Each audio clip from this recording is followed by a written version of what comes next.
새벽 5시 30분, 알람이 울리기 전에 눈이 떠졌습니다. 저는 조용히 일어나 욕실로 향했어요. 거울 속 56세의 얼굴은 어제보다 더 깊은 피로를 담고 있었습니다. 눈가의 주름이 한 줄 더 늘어난 것 같았어요. 세수를 하고 면도를 했습니다. 물소리가 유난히 크게 들렸어요. 아내가 깰까봐 조심스레 수건으로 얼굴을 닦았습니다. 옷장에서 와이셔츠를 꺼내니 다림질이 반듯하게 되어 있었습니다. 아내가 미리 해둔 거였지요. 6시 정각 현관문을 열었습니다. 복도에는 아직 아무도 나오지 않았어요. 엘리베이터 안에서 혼자 거울을 봤습니다. 넥타이가 조금 비뚤어져 있었어요. 고쳐맬 힘도 없었습니다. 지하철역까지는 걸어서 10분이었어요. 새벽 공기가 차가웠습니다. 하늘은 아직 어두웠어요. 가로등 불빛 아래 그림자가 길게 늘어졌습니다. 같은 길을 30년 넘게 걸었지요. 처음엔 희망에 찬 걸음걸이였어요. 다 해낼 수 있을 것 같고 더 잘 될 것 같은 희망에 가득한 걸음걸이요. 지금은 아무 생각 없이 걷습니다. 습관이 되어버렸어요. 잠깐 걷는 이 시간만큼은 아무 생각도 하고 싶지 않아졌어요. 지하철은 이미 사람들로 가득했고 모두 같은 표정을 하고 있었어요. 지쳐있지만 멈출 수 없는 얼굴들이었습니다. 저도 그중 하나였지요. 지금 버티는 게 가족을 위한 거지. 스마트폰의 진동이 울렸어요. 딸 지은이가 보낸 메시지였어요. 아빠 오늘 일찍 들어올 수 있어요? 엄마가 함께 얘기할 게 있대요. 읽고 나서 차마 답장을 못했습니다. 오늘도 야근을 해야 하거든요. 회사 중간관리자 자리는 그런 거였습니다. 위에서는 실적을 요구하고 아래에서는 불만이 올라왔어요. 중간에 딱 껴버린 샌드위치 신세였지요. 저는 30년 전 이 회사에 입사했습니다. 그때는 대리였어요. 성실하게 일했습니다. 야근도 마다하지 않았어요. 그렇게 차장까지 올라왔지요. 더 이상은 오르기 힘들었어요. 사실 차장까지 오르는 것도 쉽지만은 않았어요. 이제는 더 올라갈 수도 없고 참 내 나이가 문제예요. 정년도 다가오고 말이죠. 끝나는 날까지는 최선을 다해야겠죠. 오늘 중으로 보고서 올려주세요. 팀장의 메시지가 왔습니다. 메시지를 보자마자 한숨이 푹 나오네요. 지하철 창밖으로 해가 떠오르고 있었습니다. 도시가 깨어나고 있었어요. 저는 아직 잠들어 있는 것 같습니다. 회사에 도착하니 사무실 불은 벌써 켜져 있었어요. 먼저 온 동료가 있었지요. 서로 눈인사만 했습니다. 말할 기력도 없었어요. 책상에 앉아 컴퓨터를 켜니 메일함이 빨간 숫자로 가득했어요. 커피를 한 모금 마십니다. 저는 키보드를 두드리기 시작했습니다. 점심시간이 되어 혼자 식당에 갔어요. 동료들과 어울리지 않았습니다. 젊은 동료들과의 대화가 조금은 부담스러웠거든요. 왠지 제가 밥을 사야 할 것 같고 그래요. 혼자 밥을 먹는 게 편했어요. 핸드폰을 보니 아내에게서 온 메시지가 있었어요. 오늘 저녁 집에서 먹을 수 있어요. 저는 다시 답장을 밀었습니다.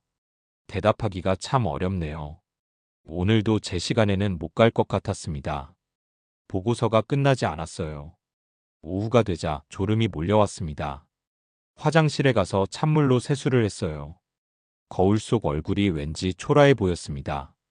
조금만 더 버티자. 가족을 위해서 그렇게 스스로를 다독였지요. 하지만 마음 한구석이 무너지고 있었습니다. 언제부턴가 딸의 눈빛이 서운해 보였어요. 아내의 웃음도 줄어들었습니다. 저는 알고 있었지만 모른 척했습니다. 저녁 7시 퇴근 시간이었어요. 하지만 자리를 뜰 수 없었습니다. 아직 일이 남아 있었거든요. 동료들이 하나둘 떠났어요. 사무실이 조용해졌습니다. 밤 10시 보고서를 마쳤습니다. 서둘러 가방을 챙겨 사무실을 나섰지요. 집에 도착했을 때는 11시가 넘어 있었습니다. 거실 불이 꺼져 있었어요. 모두 잠든 것 같았습니다. 식탁에는 저녁이 놓여 있었어요. 아내가 준비해둔 저녁을 오늘도 먹지 못하네요. 배가 고프지 않아 그냥 옷을 갈아입고 누웠어요. 천장을 바라봤습니다. 어둠 속에서 무언가가 천천히 무너지고 있었지요. 뭘까요? 뭐가 무너지고 있는 걸까요? 그게 혹시 나일까요? 아침 식탁에 앉았습니다. 아내가 된장찌개를 끓이고 있었어요. 김이 모락모락 올라왔습니다. 딸은 토스트를 먹고 있었지요. 아빠 어제 왜 답장 안 했어요? 딸이 물었습니다. 미안, 바빴어. 맨날 바쁘시네. 딸의 목소리가 차가웠습니다. 저는 대답하지 않은 채 국을 떠먹었어요. 오늘 저녁에는 제 시간에 집에 올 수 있어요? 아내가 묻습니다. 오늘도 회의가 있어서. 어제도 늦게 왔잖아요. 오늘도 늦어요. 아내의 목소리에 힘이 없었습니다. 저는 더 이상 대화하고 싶지 않은 마음에 급하게 밥을 먹었어요. 다음 주엔 괜찮을 거야. 그렇게 말하고 일어났습니다. 딸이 포크를 내려놓으며 말했어요. 아빠 저 다음 달에 취업 면접 있어요. 같이 준비해 주실 수 있어요? 저는 멈칫했습니다. 현관으로 향하던 발걸음이 느려졌어요. 아빠가 바빠서 인터넷에 자료 많으니까 그거 참고해봐. 네. 딸의 대답이 짧았습니다. 저는 가벼운 인사만 한 채 뒤돌아보지 않고 문을 닫고 나왔지요. 엘리베이터 안에서 가슴이 답답했습니다. 숨이 잘 쉬어지지 않는 것 같아 메고 있던 넥타이를 살짝 풀었어요.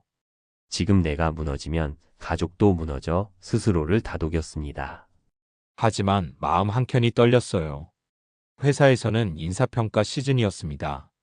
팀장이 저를 불렀어요. 이번 분기 실적이 좀 아쉽네요. 노력하고 있습니다. 노력으로는 부족해요. 결과를 보여줘야죠. 팀장의 말이 날카로웠습니다. 저는 고개를 숙였어요. 다음 분기엔 꼭 만회하겠습니다. 기회가 많지 않아요. 2차자. 팀장이 서류를 넘겼습니다. 저는 자리로 돌아와 자리에 앉아 한숨을 쉬었습니다. 점심시간이 되었습니다. 동료들이 함께 가자고 했지만 거절했습니다. 먼저 가세요. 전 할 일이 있어서. 혼자 편의점으로 가서 삼각김밥 하나를 샀어요. 공원 벤치에 앉아 삼각김밥을 먹으며 바라본 나무들이 바람에 흔들렸어요.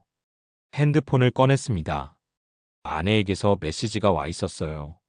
저녁 6시에 지은이 면접 준비 상담 예약했어요. 같이 가면 좋겠어요. 답장을 쓰려다 멈췄습니다. 오늘 6시에는 부서 회의가 있었거든요. 빠질 수 없는 자리였습니다. 미안해. 오늘은 힘들 것 같아. 엄마가 같이 가줘. 전송 버튼을 눌렀습니다. 손이 떨렸어요. 오후 내내 일에 집중했지만 머릿속이 복잡했어요. 딸의 서운해하는 눈빛이, 굳어진 얼굴이 자꾸 떠올랐습니다.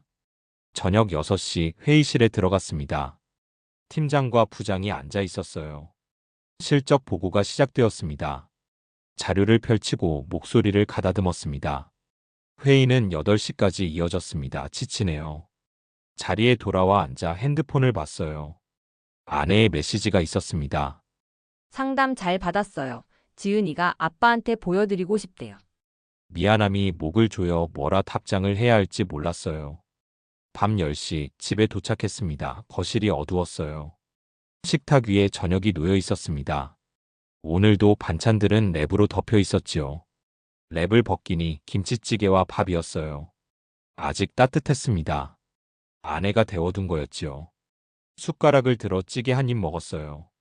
목이 메어 밥을 삼키기가 힘들었어요. 딸아이 방 앞을 지나갔습니다. 문틈으로 불빛이 새어나왔어요. 문을 두드리려다 멈췄습니다. 뭐라고 말해야 할지 몰랐거든요. 그냥 방으로 들어갔습니다. 침대에 누워 천장을 봤어요. 아내가 옆에 누워 있었습니다. 등을 보이고 있었어요. 미안해. 제가 작게 말했습니다. 아내는 대답하지 않았어요. 자는 건지 들었지만 대답하지 않은 건지 알 수 없었습니다. 피곤함에 눈을 감았지만 잠이 오지 않았어요. 머릿속이 복잡했습니다. 내가 뭘 잘못하고 있는 걸까? 처음으로 의심이 들었습니다. 지금까지의 모든 선택이 흔들렸어요. 답을 찾을 수 없었습니다. 그저 어둠 속에서 눈을 감고 있을 뿐이었지요. 아침이 밝았습니다. 평소처럼 5시 30분에 일어났어요. 아내는 이미 부엌에서 아침을 준비하고 있었지요. 식탁에 앉았습니다. 된장국과 계란말이가 놓여 있었어요. 아내가 밥그릇을 놓으며 맞은편에 앉았어요. 오늘 무슨 날인지 알아요? 아내가 조심스럽게 물었습니다. 저는 국을 떠먹으며 고개를 갸웃했어요. 무슨 날? 아내가 잠시 멈칫했습니다. 그리고 작게 웃었어요. 아니에요. 별거 아니에요. 그래. 시계를 봤어요. 서둘러 나갈 준비를 할 시간이 됐네요.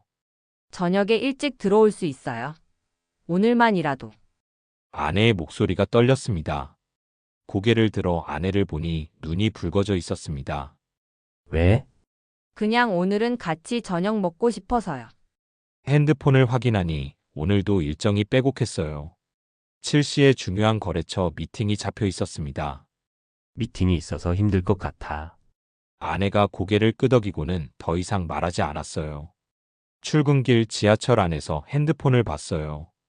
오늘이 무슨 날인지 확인하려고 달력을 열었습니다. 11월 4일이었어요. 11월 4일. 기억을 더듬었습니다. 특별한 날이 아닌 것 같았어요. 무슨 날인지 기억이 나지 않아 핸드폰을 주머니에 넣었습니다. 회사에서 하루가 빠르게 지나갔습니다. 보고서를 쓰고 회의를 했어요. 팀원들과 실적을 점검했습니다. 정신없이 일했지요. 저녁 6시가 되어 가방을 챙겼어요. 거래처로 가야 했습니다. 엘리베이터를 기다리는데 핸드폰이 울렸어요. 딸이었습니다. 딸이 이 시간에 무슨 일로 전화를 했을까 싶어 받았어요. 응, 지은아. 아빠 오늘 집에 언제 오세요? 거래처 미팅이 있어서 늦을 것 같은데. 아빠 오늘 엄마 아빠 결혼 30주년이에요. 생각지도 못했던 말에 저의 손이 멈췄습니다. 엘리베이터 문이 열리고 사람들이 타고 내렸지만 저는 움직이지 못했어요. 엄마가 케이크 준비했어요. 아빠 오실 거라고 믿고. 지은아. 엄마가 울었어요, 아빠. 전화가 끊어졌습니다. 저는 핸드폰을 쥔 채 서 있었어요. 주변이 흐려졌습니다. 결혼 30주년. 30년 전 오늘 아내와 결혼했습니다. 작은 예식장이었어요. 친구들과 가족만 초대했지요. 아내 웨딩드레스를 입고 웃었습니다. 그때 저는 아내에게 약속했어요. 평생 행복하게 해줄게. 그 약속이 떠올랐어요. 거래처에 전화를 걸었어요. 죄송합니다. 오늘 미팅을 취소해도 될까요? 이 차장님, 갑자기 그러시면 곤란한데요. 정말 죄송합니다. 꼭 다시 연락드리겠습니다. 전화를 끊고 회사 밖으로 나가서 택시를 잡았습니다. 빨리 좀 가주세요. 집까지 40분이 걸렸습니다. 더 늦을까봐 조바심이 났어요. 창밖을 계속 봤습니다. 거리의 불빛이 흐릿하게 보였어요. 집 앞에 도착해 현관문을 열었어요. 불은 켜져 있었지만 거실이 조용했습니다. 식탁 위에 케이크가 놓여 있었습니다. 촛불은 꺼져 있었어요. 케이크 옆에 편지가 있었습니다. 편지를 집어들었어요. 여보 30년 동안 고생 많았어요. 당신이 힘든 거 알아요. 하지만 우리도 당신이 필요해요. 오늘 하루만이라도 우리랑 있어주면 좋겠어요. 저의 손이 떨려 편지가 흔들렸어요. 편지 위로 눈물이 한 방울, 두 방울 떨어졌어요. 아, 왜 나는 가족이 울 때까지 몰랐을까? 30년 동안 열심히 살았습니다. 가족을 위해서라고 믿었어요. 하지만 가족은 돈이 아닌 함께하는 시간을 원했습니다. 남편의 얼굴을, 아빠의 얼굴을 보고 싶어 했던 거예요. 함께 밥을 먹고 싶었지요. 저는 고개를 들었습니다. 딸의 방에 불이 켜져 있었고 안방에도 불빛이 새어나왔습니다. 손으로 얼굴을 닦고 일어섰어요. 딸아이 방 앞으로 가서 문을 두드렸지요. 지은아. 안에서 움직이는 소리가 들렸고 방문이 열렸어요. 딸이 놀란 얼굴로 서 있었습니다. 그저 딸을 바라봤어요. 어느새 딸아이의 눈에도 눈물이 고여 있었습니다. 미안해, 아빠가 정말 미안해. 더 이상 말할 수 없었습니다. 오랜만에 딸을 안아주었어요. 딸이 아빠 품에서 울었습니다. 안방 문이 열리고 아내가 나왔어요. 눈이 퉁퉁 부어 있었습니다. 여보 미안해 정말. 아내가 다가와 저의 손을 잡았어요. 아무 말도 하지 않고 그저 손을 꽉 쥐었지요. 세 사람이 거실에 섰습니다. 조용했어요. 케이크의 초는 꺼져 있었지만 그 자리에 온기가 남아 있었습니다. 그날 밤 세 사람은 식탁에 둘러앉아 케이크를 다시 꺼냈어요. 초를 새로 꽂았습니다. 불 켤까요? 지은이가 초에 하나씩 불을 붙이고 촛불이 하나씩 켜졌습니다. 작은 불빛이 어둠을 밝혔지요. 소원 빌어요, 아빠. 저는 눈을 감고 깊게 숨을 들이쉬었어요. 우리 가족이 행복하게 해주세요. 아내도 조용히 소원을 빌고 함께 촛불을 불었습니다. 연기가 피어올랐어요. 아내가 케이크를 잘라 3개의 접시에 나눠 담았지요. 맛있다. 지은이가 먼저 한 입 베어 물었습니다. 저와 아내도 포크를 들었어요. 달콤했습니다. 달콤함에 다시 한번 목이 메었지요.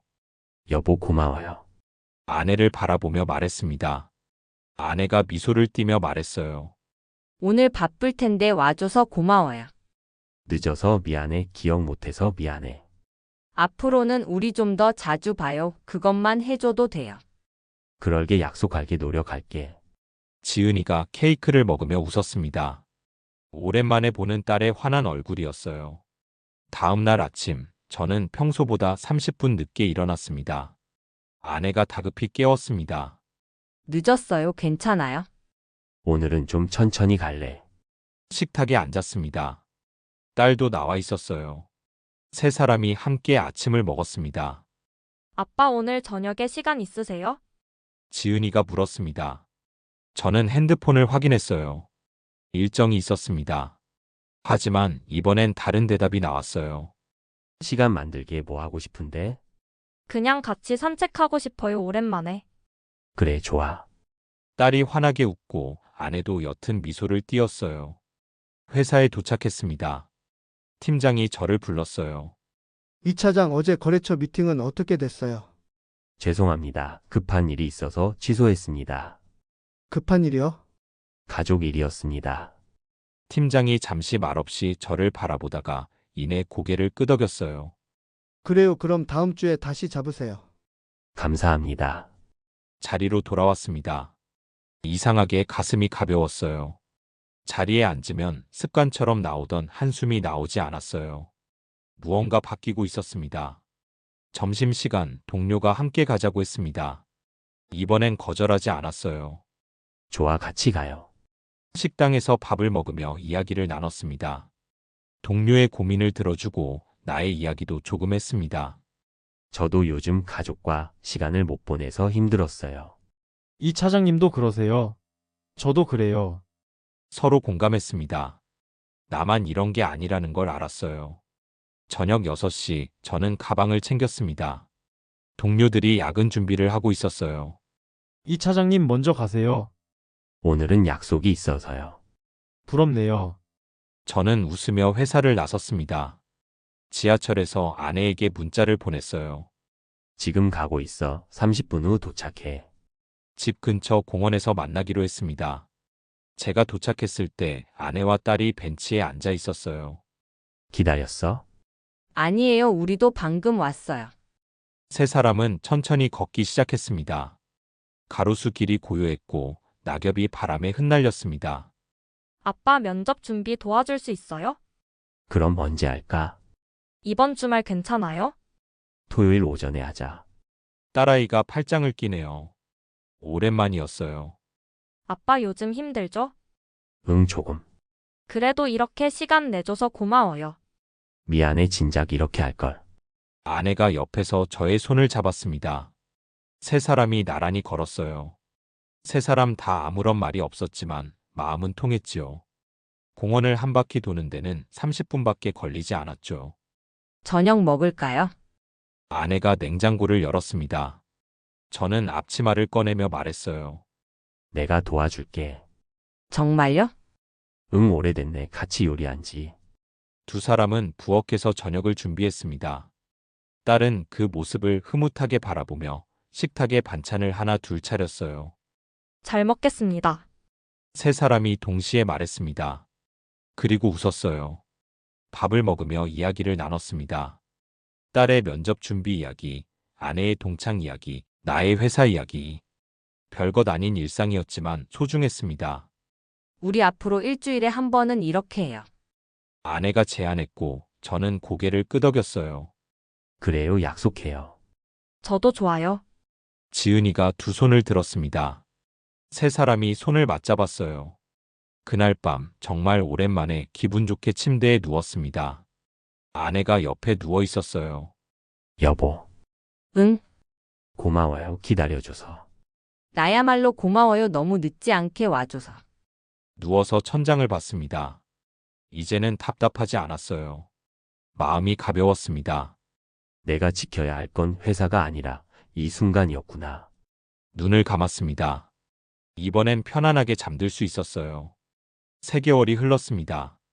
저는 여전히 새벽 6시에 출근했어요. 하지만 달라진 게 있었습니다. 매주 수요일은 7시 출근으로 바꿨어요. 허겁지겁 먹는 아침 식사가 아닌 가족들과 함께하는 아침을 맞이하기 위해서였죠. 아빠 커피 드릴까요? 딸이 컵을 들고 물었습니다. 고마워. 식탁에는 아내가 만든 된장찌개가 놓여 있었습니다. 김이 모락모락 올랐어요. 요즘 회사는 어때요? 아내가 물었습니다. 괜찮아. 바쁘긴 한데 전보다는 나아. 무리하지 마세요. 응, 알겠어. 딸이 토스트를 베어 물며 말했습니다. 아빠 저 다음 주에 면접 결과 나와요. 그래? 잘 될 거야. 아빠가 도와줘서 자신감 생겼어요. 저는 웃었습니다. 토요일마다 함께한 면접 준비가 떠올랐어요. 처음엔 서툴렀지만 시간이 지나며 자연스러워졌지요. 회사에서도 변화가 있었어요. 저는 정시 퇴근을 원칙으로 삼았어요.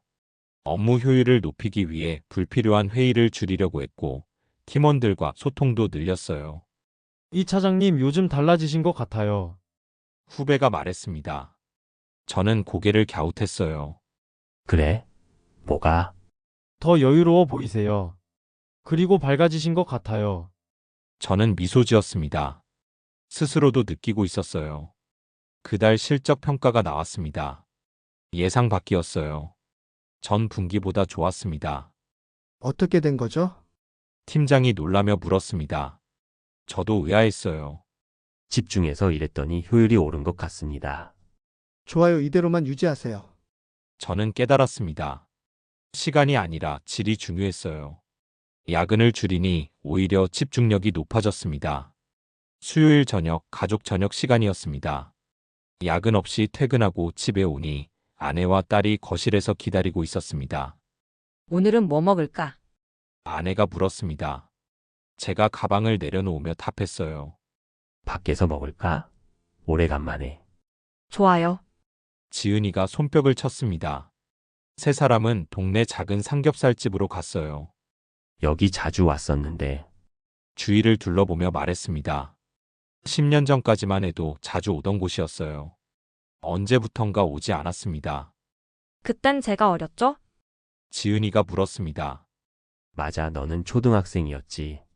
여기서 고기 구워주면 좋아했는데. 기억나요? 아빠가 고기 태우지 말라고 했던 거. 세 사람이 따뜻한 추억 이야기에 웃었습니다.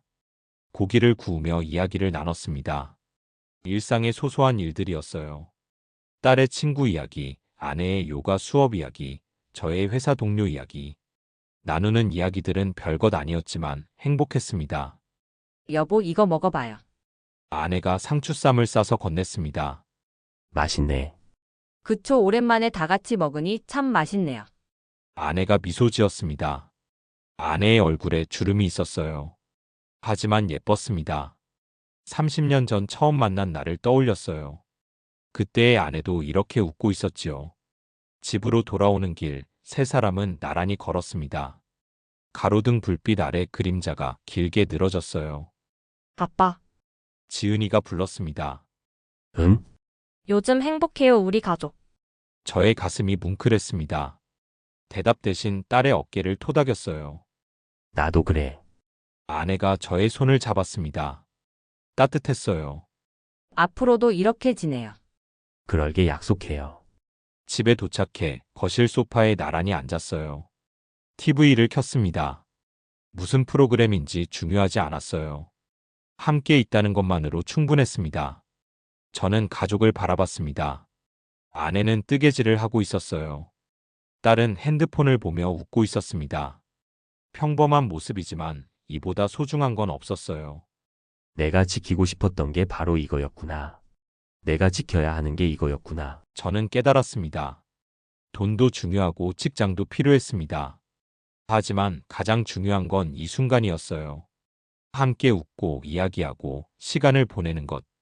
그게 진짜 가족을 지키는 방법이었지요. 밤이 깊어졌습니다.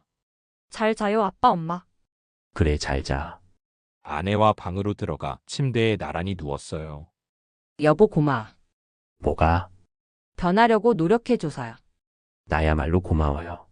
잘 참고 이해해주고 기다려줘서. 두 사람은 말없이 손을 잡고 있었습니다. 창밖으로 고요한 달빛이 들어왔어요. 내일도 변함없이 새벽 6시에 일어날 거예요. 출근길은 여전히 지칠 겁니다. 하지만 돌아올 곳이 있고 기다려주는 사람들이 있었으니까요. 가정은 돈으로 지키는 게 아니었습니다. 시간과 마음으로 살아내는 것이었어요. 저는 이제 알았습니다. 그리고 그 길을 계속 걷기로 했지요. 함께